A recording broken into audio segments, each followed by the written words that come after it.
بەڵێ بۆ قسەکردن و گفتوگۆکردنی زیاتر لەسەر پرسی بوجە لە نێوان هەرێمی کوردستان و عێراق بەڕێز جەمال کۆچەر ئەندامی لیژنەی دارایی پەرلەمانمان لەگەڵ دەبێت گفتوگۆی لەگەڵ دەکەم بەڕێز جەمال کۆچەر شەوتان باش سوپاس بۆی کە ئامادەن لەگەڵمان لەوە دەست پێکەم کۆبوونەوەی لیژنەی دارایی عێراق کەی دەست پێ دەکات وەکو کورد ئێوە دەتانەوێت چ بابەتێک زەق بکەنەوە یاخود بیوروژێنن.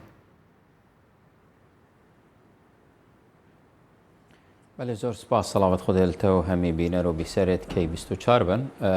بابەت بودجێ هێشتا زیان بێژین و لجنە دارایی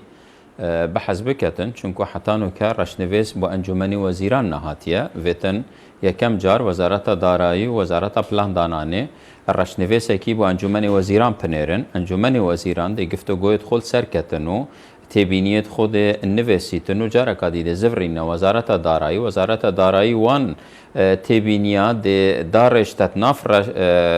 ڕەشنوێسیدا و دێفڕێکەتە ئەنجومەنی وەزیران دێفڕێکەتە سەرۆکاتیە پەرلەمانی شنیکا دێش سەرۆکاتیە پەرلەمانی ئێتە لژنا دارایی لەوە حتان و کە هیچ پێنگاڤ ژوانخڕە نەهاتینە هاوێتن یعنی بکێمی ئەمت محتاجی 2 هەفتێ تا 3 هەفتێ دینە حتا اش ئەنجومەنی وەزیران بێتە لژنا دارایی. باش بەڕێز جەمال وەکو کورد هیچ ڕەشنووسێکتان ئامادە کردووە؟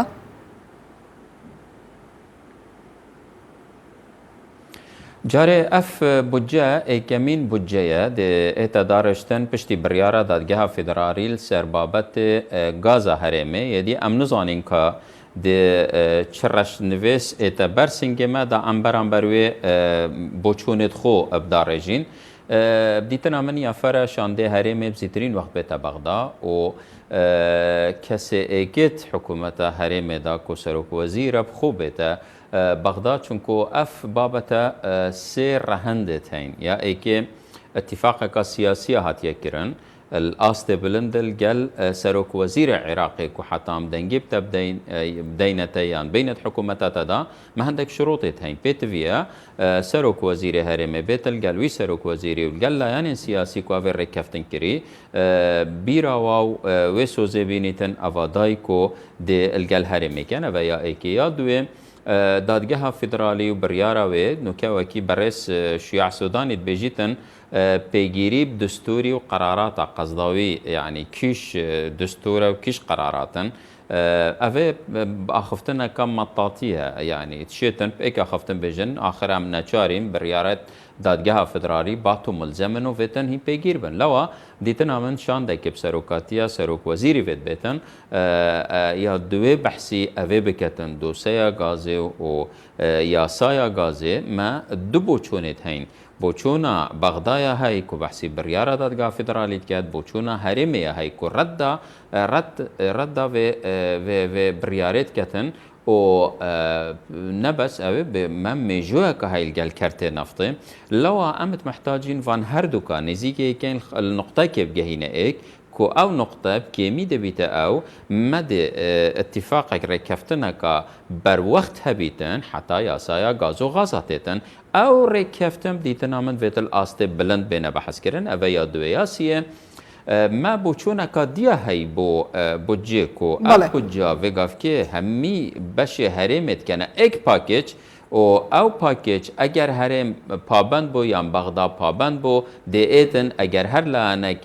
نه پابند نبو همي بيك وتتا برين دي ترى من افشاشيا كم مزنه بغدا جيت كتن و هرم جيت كتن لو ام بوچونك مبخويا هايكو از بيجم وتن ام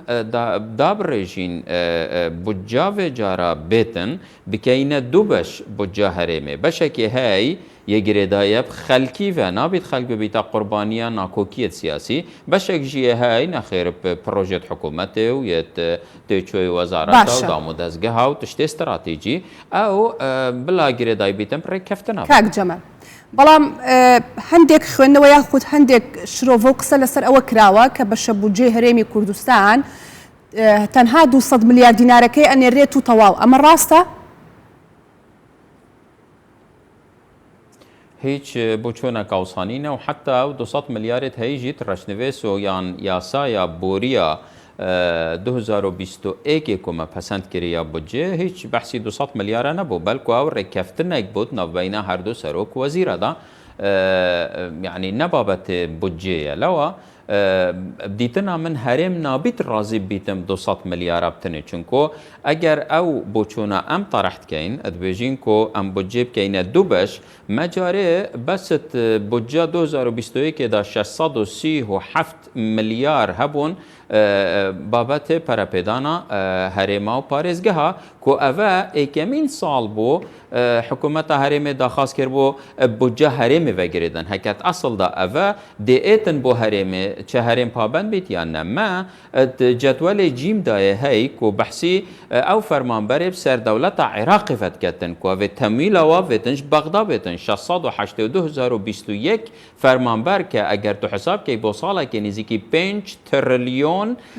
دینارا ویتن بغدا فرکتن بو هرمه ما بابت موچه پیشمرگه هی که بشکش هیزا زمینیا دولت عراقی کیمی 6,000 ویتن فرکتن ما چندین تشتت هین نابیتن ام قبیل کین بیتا گریدان پرکفتن سیاسی یانجی پابند بونو نه پابند بونا لوا شاشیه که مازنه ام رازی بیم 200 ملیار بتنه باشە کاک جەمال بڕیار بوو ئەو هەفتەیە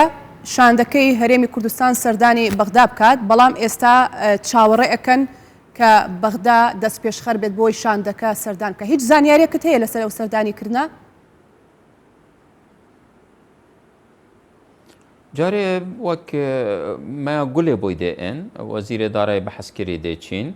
بس حتى كان نهاتينا بديتنا من يفر بري دارشتنا بودجي بين بغداد دا ركفتنا پیش وقت بکن دی چاو بودجه دارشن چونکو اگر هاتا دارشتنش نکاتو دی مفاوضات السرهند کی پیواب گهوری راستا نینرت کرتیت هین بنمونه ما برئيس دكتور فؤاد هاي ما برئيس خالد شواني هاي بس بديتنا من اوجت محتاجي دعمك ماسترن وزيدترن ام ویتن حاضر بین وکی دا رشنویس تیتا نویسان اگر هاتا نویسان شنی کام دین شری سرهنده که این دی چاوا گوهورین وقتی تیتا نویسان ویت امت نافدا بین دا وکی ما بیتا نویسان او شری پشتی هنگه شری که دی سویک بیتن باش کاک جەمال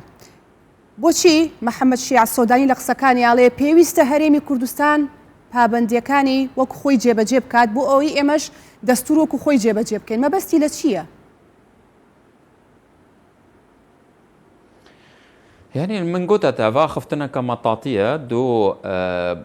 بوچوند بو هين دو خاندند بو هين خاندنك أفيا كو هزرنا كان از دي خمسارية في بابتي دا كم كو چونكو دنگه داي بو من بو سرك وزيراتية معناوي اسياسايا ام بريار دادگاه فدرالي و دستوري دي بيل دانم خاندنا ديا بو هاي كونا خفتنا كا بو شقامي بس ما مقابلي وي ركفتنا كاي چونكو اگر اخفتني ام ببرين افخاندنا ايكي ابو هاي اگر اخفتني ام تمام كاين يعني اخفتنا وين نبرين وكيتتن بحسياسايا غازو غازت كتن معناويت بيشتما ما هندا بريارات هين بس اف بريارات محتاجن ياساكا هاي بيت يعني تشريع كرن وشنيكا ام دشين في ملفي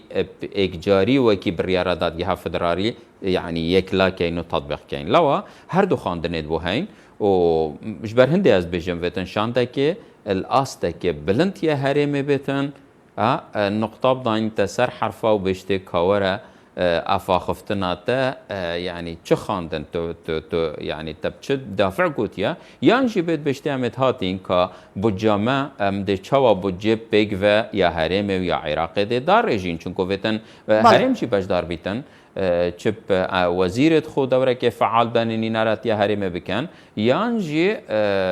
يعني شاندکی هرم برز جمال بو ساڵی 2023 بەشە بودجێ هەرێمی کوردستان یاخود هەرێمی کوردستان دەبێتە خاوەنی بەشە بودجێی لە بودجێ عێراقیدا یاخود نەخێت بە دەردی ساڵانی ڕابردووە چێت ئەوەی کە بەڕێزت باسیەکەی ئەمانە لە ساڵانی ڕابردووشدا هەبووە بەڵام وەکو هەمیشە کە ئێوەش باسیەکان کێشەکە لەوەیە بووە کە پابند نەبووە عێراق یاخود بە شێوەیەک لە شێوەکان هەرێم تاوانبار کراوە بۆی پابند نەبووە لە بودجێی 2023 هەرێمی کوردستان بەشە بودجێ خۆی وەردەگرێ یاخودنا دیتنا من او جهر یا وکی سالت بوری یا گریدای پابند بونا هرم و بغداد یعنی ام بحثی بغداد تنینه کین چون که ما دو طرفت هین هر یک التزامات خودت هین بغداد بجیتن هرم اش هنده کمتر گازه رادس نکتن وکی هرم رادس نکتن میتا پیویا بجنه مقاصه کو اس رادسنا کمش حسابان بین خاری احتمالا عقليتك البغداد پیدا بوی اوی قبیل نکتن اول سالا 2019 هاتیه کرن و اوی رازی بون که مقاصه بیتا کرن هکه تو پابند نبوی که چند تو داده من دی جبرم عقليتك اوی پیدا بوی بجیتن نخیریان تو دی همی و پابند بی یان جی از بجاتا چنا فریکم لوا دیتنا من ویتن هرم جی بریارا خو بده دی پابند بید آن اگر تو وی پسیاری از نظام کاتناف پسیاری تدایا آن هرم پابند بی باشتره یا نه دیت ابدیتنا من پسیاره گلکا گرینگه حکومت هرم برسوا و پسیاره ناف خوب خودال سرپرین تخاری برسوه بدتن ما دو خاندنت هیم بو و پابند بی یا پابند نبی اگر ام پابند بوین ارینیت و چنه یا ای که بودجه افصال عراق ده مزنترین بودجه بیتم دیتنا من یعنی دیش 120 مليار دلار کمتر نبیتن و که 120 مليار دلار کمتر نبیت حتی 130 بشیتن تو بی رجا هرم 13.9 جه ور بگری یعنی 13 حتی 15 مليار دلار ده بوتین اره هرم اگر گازاخو سر بخو فروشیتن حتی یاسایا گازو غازا ده هندگهت آنه اوه یا ای که ویتن هرم و دیراسه ابکیر بکتن و بدیتن من اگر پابمی ده پتر گهیته یا دوه اگر راز بجن که ده یاسا گاز و غازا ات وی توقیت دانای کشش هیوت ای که داش حکمرانیه برس حکومت برس سودانی ده تشریع کن معناوه اگر ام پابند بین نرماتیه که زیده تر ده هبیتن شوی که اگر ام پابند نبی دەستخۆش بەڕێز جەمال کۆچەر ئەندامی لیژنەی دارایی پەرلەمانی عێراق گەلێک سوپاس کە ڕاستەوخۆ لەگەڵمان بووی.